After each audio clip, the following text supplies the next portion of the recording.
to another segment of Recovery TV.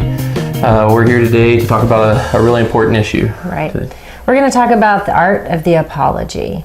And this is a topic that we chose for today because it's something we discuss a lot at the office. People are coming in often because they have made mistakes, bad choices. We've all made mistakes. And sometimes they're getting stuck in what we think is maybe even the first step of making a change, which is a sincere and quality apology. Apologies are important because it really can be a foundational piece of rebuilding relationships, rebuilding trust, and starting to heal some wounds. And they're not easy for everybody to do. And so we really went through and talked about 5, aspects of a quality apology. Right. So we're going to cover these 5 things real quickly and just cover some basic points on them. And hopefully by the end of this, you'll have a better idea of what it means to deliver a helpful and sincere apology when it's appropriate. Right. So the first aspect that we're going to talk about, Josh just mentioned, which is sincerity. I would advise anyone to make sure that before the words that come out of your mouth, I'm sorry, that you've really done some evaluation about what exactly you're sorry for. The sincerity, the realness, the rawness, and the honesty of the apology will be what makes the difference for the other person. Just speaking words, hollow words, are going to further damage a relationship. And so I would really encourage anybody who's going to work on making an apology to spend some real time and energy and effort evaluating what is really the transgressions that they committed and how do they really feel about that. Right. You really want to stay away from saying things that aren't true or that you really don't believe yourself, because that's really going to reflect in your sincerity, and the person you're apologizing to is going to read right through that. Right. They're going to know what's true and what's not. Right. So you're obviously not a mind reader, so you might have to do some digging and have some serious discussion to really understand where the violation is that you need to apologize for. Right, and how you can be sincerely apologetic for that. Exactly. Right. The next one is that you need to take ownership for whatever the violation is that you did. And so sometimes when people are making apologies, you hear a lot of things like buts and howevers and kind of explaining away, in a sense, I messed up, but this was going on around me, this is all I know, this is how I was feeling, etc., etc. And that's just off-putting to the other person, because now the apology that was supposed to be an opportunity for that person to feel acknowledged and seen is now about the other person instead. And people are pretty tired of that. Right.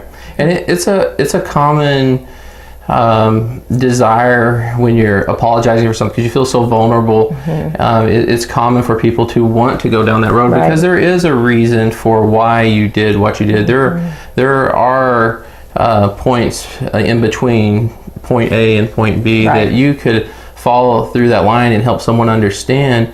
And your desire usually is, when you throw in that but or however, is you're wanting to provide context or information to reassure that person that you're a good person. But that simply isn't the message they're going to get when you do that. They're going to think that you're making excuses, and it's going to take away from your apology. You're just going to have to assume that they already believe that you're a good person. Or that you'll be able to get to that next. But remember, an apology is about building a foundation. So first you got to pour the concrete, and then you can move on to framing it out. And that comes later. The next point that we want to talk about is a very therapist word, but it's softening. One of the, I guess I'll say it this way, your brain knows when someone is being soft and open and vulnerable. And that's very key in making a sincere and quality apology. Communicating with your tone, with your body, with your eyes, how you're going to actually send the message that this is me, and I'm sorry, and I feel it, and I want you to experience that with me. And that's communicated in things that are more than just your words. Exactly. So softening is what it sounds like. It's just everything about you, from the tone of your voice to your body language, your eyes, everything just softens. This goes against every fiber of our being in our culture, where we're taught to hold your head up high, keep your shoulders up, keep your back straight, project with your voice, look each other in the eye when you communicate. Right. And when you're making a sincere apology, those types of things that we're taught in communication simply are going to work against you. And so we're talking about letting your shoulders slack, letting your body bend, letting your eyes go downcast, and then letting your voice soften. Right.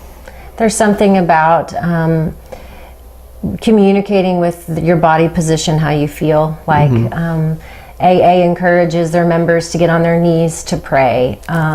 When you confess sins, you're often on your knees with your head down, and those are not about feeling low. That's about honoring and acknowledging what's different about this experience, right? There's some reverence to it. Exactly. Next, we want you to be very intentional with your apology. And so you don't want to do it on a whim, and you don't want to do it when you're in situations where you can't, the other person can't respond to it, or something like that, or when you're feeling pressured. It needs to be something that you've actually thought through, and you've thought about how it would go, and you might even have practiced it, like doing some of these things that we've talked about, like softening and being sincere, letting the emotion come through. Right, and practice what you're going to say.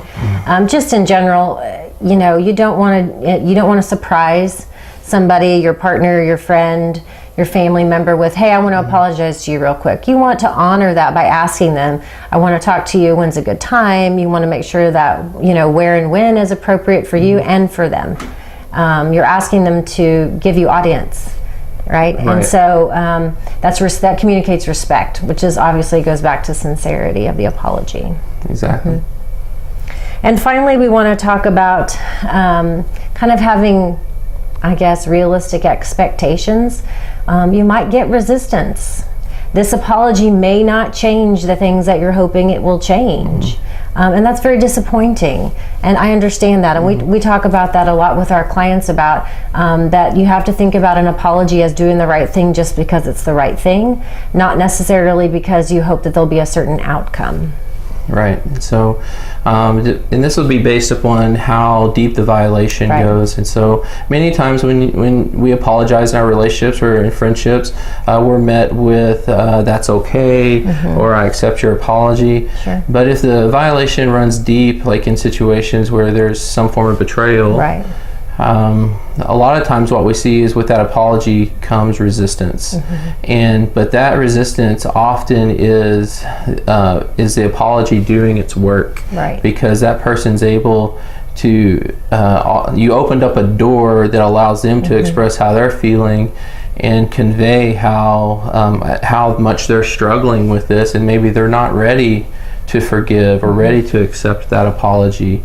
And that can be disheartening, and it can make you feel even more defeated. And so that's where you have to muster up some strength in your vulnerability, and just know that even though I was met with resistance, this might have been an apology opening up a door for healing. Right. And you may not know it at the time, but you'll know it someday. And again, it goes back to the first one about sincerity. Again, this apology is not just about repairing a relationship. It's about internal healing as well. It's a sign of mental health to live in the space where you know how you've impacted others, and you acknowledge and take responsibility for it. So a lot of times we'll encourage our clients to be paying attention to how that apology that they gave was a step in the right direction for their recovery or for their healing, and that we hope the other person will take that too, but that's not the main goal necessarily of a sincere apology.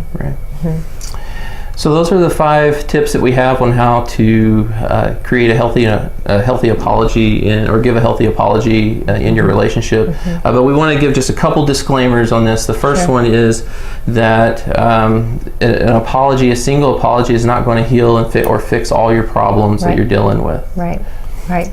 Sometimes you have to apologize 48 times before it finally sinks in. Right. So there's a real stick-to-itiveness sometimes that comes with this process. Right. Right. Which is right along the lines of our second disclaimer, which is you might find yourself apologizing multiple times for the same violation. Right. And that's just going to be based upon what's going on in your relationship. So I like how Carrie said it, that, you know, this is more foundational things. This is pouring concrete. This isn't the grand all, end all, fix all event that changes the course of your relationship when it comes to healing and getting better. Right. But it is a very important step, and a step and something that you'll probably find yourself doing multiple times in given a specific event or just in your life in general, because we're human beings and we hurt people sometimes. That's right. And we need to apologize. That's right. It's very valuable. Right. So we appreciate you guys being with us today. Make sure you subscribe to our channel to get more valuable videos like this that you can apply to your life and your relationships. And be sure to click that bell to get the notifications. Thank you for being with us.